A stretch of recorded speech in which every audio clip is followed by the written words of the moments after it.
오늘은 끝이 좋지 않은 아사, 끝이 좋지 않은 아사 이라는 제목으로 말씀을 상고합니다.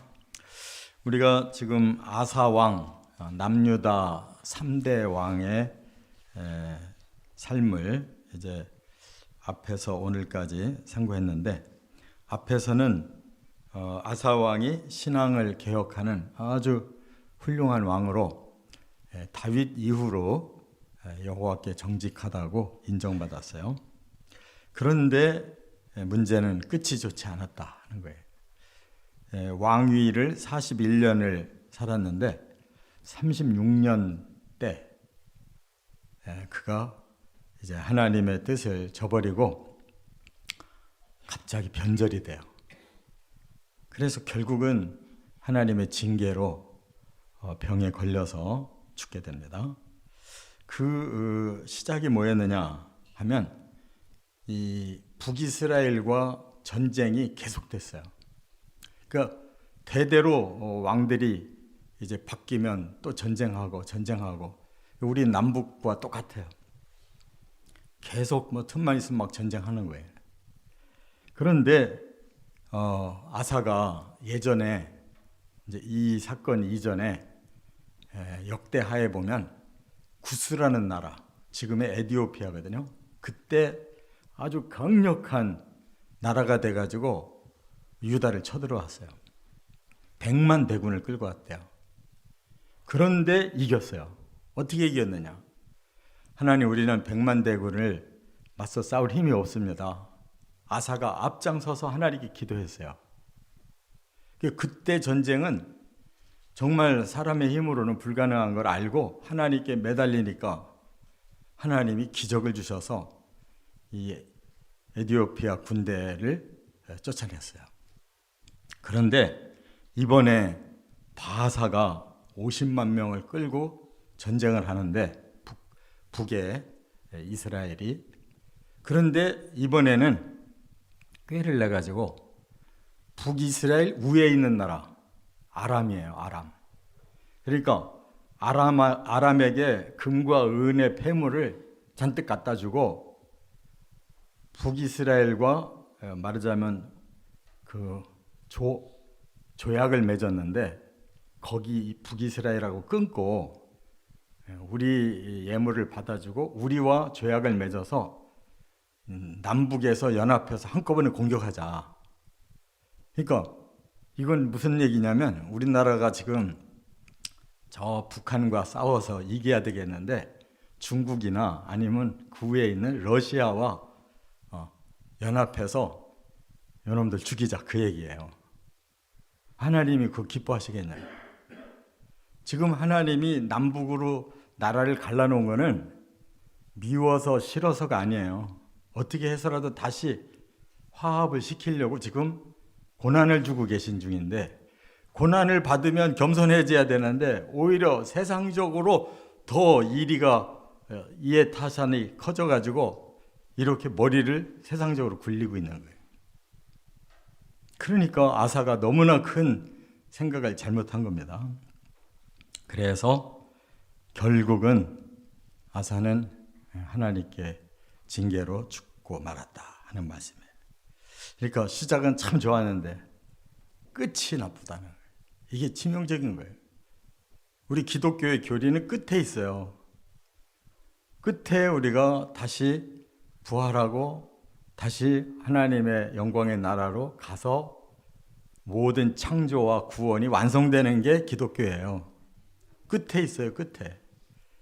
근데 시작을 잘 해서 끝까지 가야 이긴 자가 돼야지, 또 끝까지 인내하는 자가 돼야지. 이 두 단어 잊어버리면 소용없어요. 그래서 이 교훈이 너무나 중요하다 하는 겁니다. 첫째, 16절부터 21절에 하나님보다 아람 왕을 의지했다. 그렇잖아요?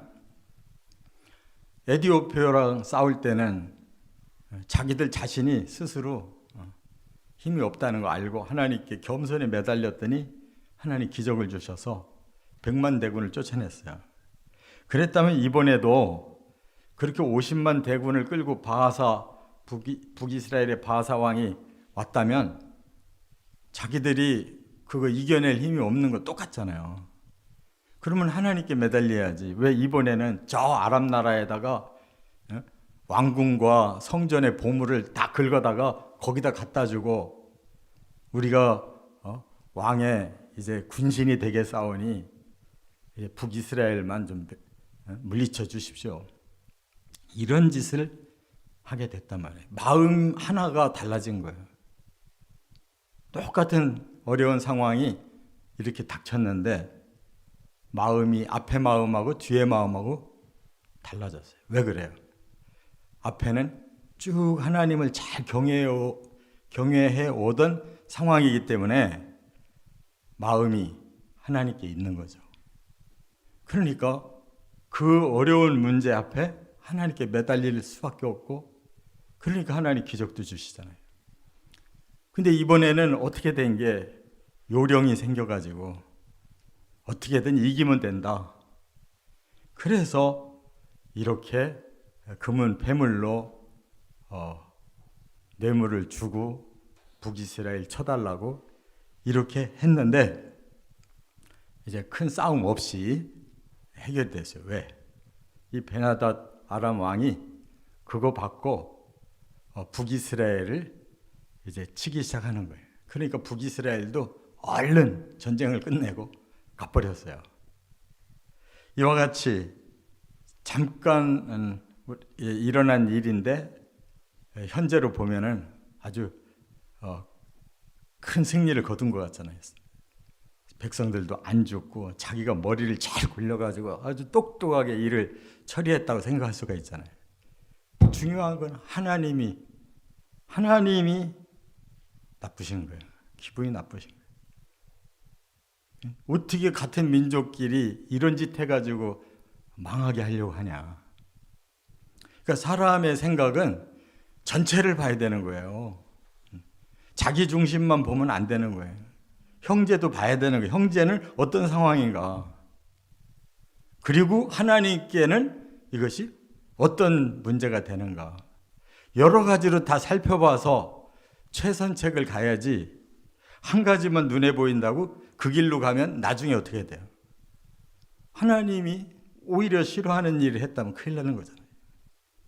이게 문제라고요. 이처럼 우리가 모든 일을 처리할 때 제일 먼저 하나님의 입장에서 생각해야 돼요. 그 다음에 다른 사람의 입장에서 생각해야 돼요. 모두에게 합리적인 것까지 생각해야 된단 말이에요. 할렐루야. 두 번째, 22절에 보면 하나님의 책망을 거역했다는 거예요. 여기 22절에는 그 직접 내용이 안 나와요. 그런데 책망받을 짓을 또 했어요. 그게 뭐냐? 여기 22절 얘기는 뭐냐면 전쟁이 끝났는데 북이스라엘이 많은 병사를 끌고 전쟁하러 왔으니까 많은 준비물을 했을 거 아니에요. 그런데 베나닷에게 얼어가지고 그냥 가버렸단 말이에요. 그러니까 이참에 아사왕은 그 북이스라엘이 가지고 왔던 거, 그리고 그들이 철수한 그 모든 성을 그냥 전부 백성들을 여기 모면하지 못하게 했다라는 말은 백성들 한 명도 빠지지 말고 다 모여 그런 거예요. 백성들 다 모여 그래가지고 결국 한 일이 뭐냐?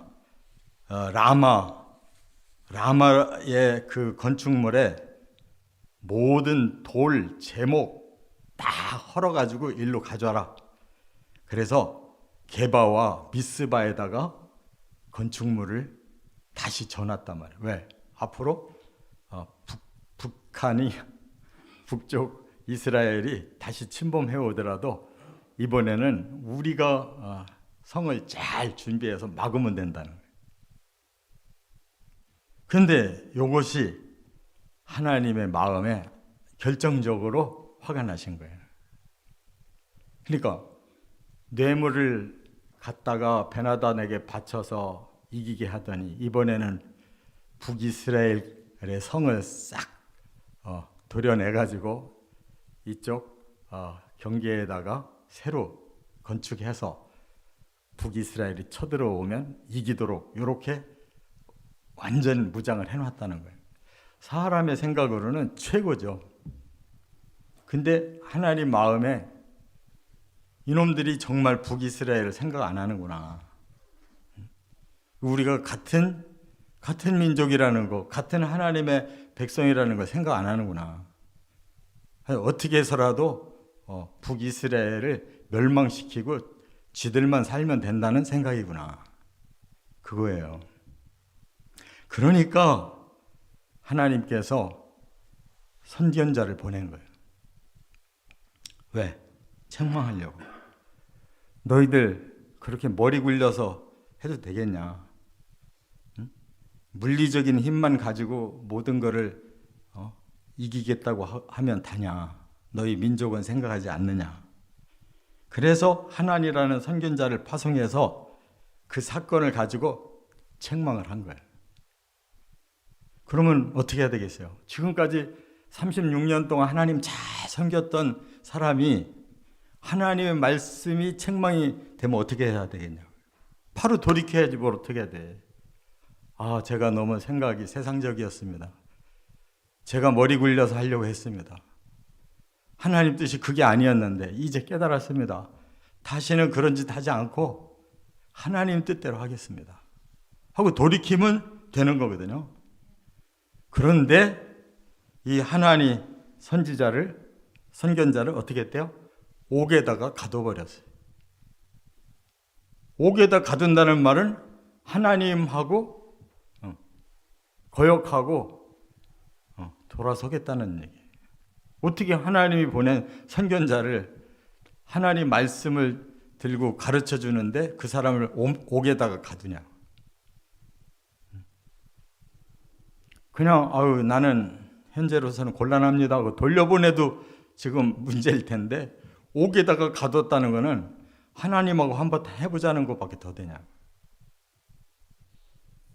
그래서 또 반대파가 일어났어요. 왜? 백성들 중에 제3자 입장에서 왕하고 선견자하고 제3자 입장에서 들어보니까 이거는 왕이 잘못한 거예요. 근데 그 백성들도 참 용감하죠. 왜 이렇게 선견자를 감옥에 가뒀냐고 항의를 한 거야, 백성들이. 그랬더니 이번에는 그들을 학대를 하기 시작했대요. 내가 왕인데 니들이 뭐라고. 그래가지고 선견자도 감옥에 들어가고 선견자를 편들어준 백성도 그냥 사글이 학대를 해서 꼼짝 못하게 만들었다는 거예요. 이것은 정말로 마음에 하나님에 대한 경외심이 사라졌기 때문에 이제는 내가 36년 이 나라에서 왕으로 이렇게 나라를 멋있게 만들어 놨는데 그 누가 나보고 뭘 할 사람이 어디 있냐. 그래서 끝까지 자기의 고집을 계속 부린 거예요. 자, 세 번째. 23절, 24절에 보니까 하나님의 징계로 발병이 나가지고 죽었다는 거예요. 23절에 그는 늙음하게 발에 병이 들었더라.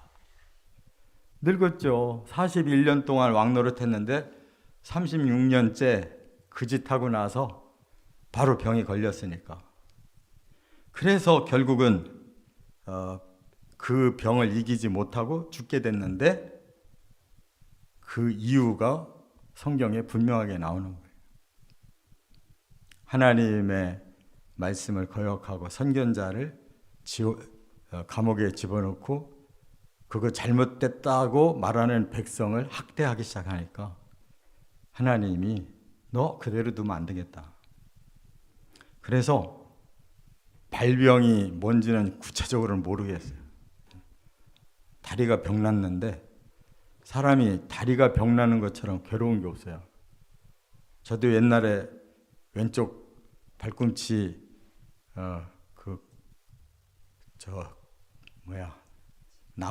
나무 이렇게 좀 해주다가 떨어져가지고 그게 기부스를 하고 있으니까 사람이 꼼짝도 못 하겠더라고요. 이 팔이 다치면 그래도 돌아다니면서 할 수 있는데 다리가 다치니까 꼼짝도 못하겠더라. 그 왕이 돼가지고 남은 몇 년을 그렇게 살다가 죽었다는 거예요. 자, 그러면 이 사람하고 형제지간인 앞에 2대 왕 어떻게 죽었어요? 일찍 죽어버렸어요. 이 사람은 늦게 죽었어요. 그런데 죽음의 결과가 뭐였냐면 똑같이 징계. 그러면 수십 년 더 많이 살았다고 나은 게 뭐예요? 마지막에 징계 때문에 둘 다 죽었다면 똑같은 거지. 몇십 년 잘하다가 더 오래 살았다는 게 그게 복이냐고. 복 아니에요. 오래 사는 자체는 복이 아니라고. 정말 끝까지 잘하고 오래 살았어야 그 사람이 복 받은 거라고. 그렇지 않고 잘했는데 끝이 나빠서 하나님 앞에 징계로 발병나서 죽었다면 그거는 복도 아니에요. 그러니까 그 형과 동생 차이가 결국은 끝이 다 허무한데 그게 무슨 의미가 있냐고. 그게 중요한 거예요. 우리 그리스도인들은 끝이 중요한 거예요. 별짓 다 하다가도 막판에 회개하고 돌아와서 마지막을 잘 가야 되는 거예요. 그게 바로 예수님의 그 십자가 옆에 있던 한 강도가 마지막에 깨닫고, 우리는 죽어도 싼 놈들이지만 예수님이 무슨 죄가 있냐. 그러니까 저를 영혼을 좀 하나님 예수님께 부탁하니까 네가 오늘 나와 함께 낙원에 있으리라 그러잖아요. 평생 죄만 진 사람인데 마지막에 예수님을 만나고 자기 영혼을 의탁하고 회개하니까 바로 구원을 받잖아요. 이게 기독교의 원리예요. 비록 잘못 살았어도 끝은 좋아야 되는 거예요. 할렐루야. 이게 지혜라는 거예요. 영적 지혜. 예수님이 가르쳐주신 영적 지혜의 구원 방법이에요. 이렇게 살아가시기를 주의 이름으로 축원합니다.